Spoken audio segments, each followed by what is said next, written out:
Now that you already have your message and you know what you want to convey to the audience, it's time to start developing the narrative and also choosing your characters, the settings, and so on. So let's get started.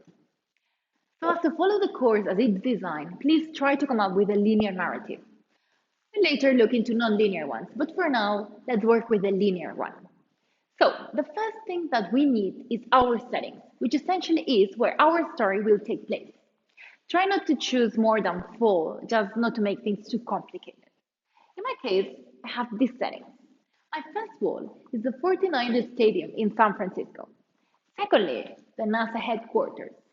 Thirdly, a spaceship. And finally, the moon. As for characters, I have three main characters. Also, try not to come up with more than four to keep things simple. In my case, I have Mike, who is a sports photographer whose dream is to go to the moon. And we have Paul, that's his young assistant, and Sarah, an astronaut.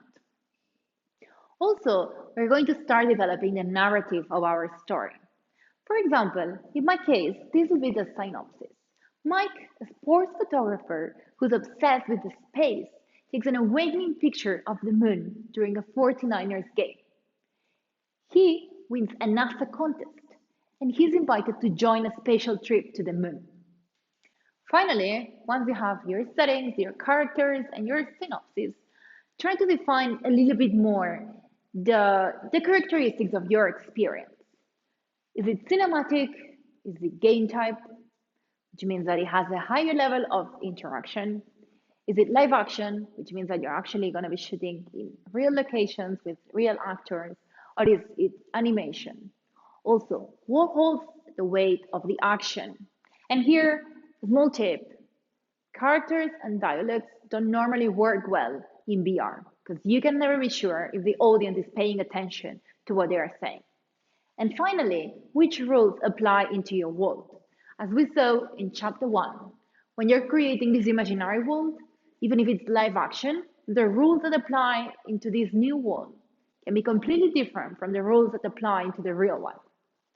In my case, I'm going to create a cinematic experience with animation. The weight of the action is based on the decisions of the audience, and the rules of that wall mimic the real one, with the difference that things do not progress until the audience has actually made a move towards the direction I want them to go to. So now it's your turn. It's your turn to develop your characters, your setting, the synopsis of your story, and also defining the experience by the parameters that we just did now. Thank you, and I see you in the next chapter.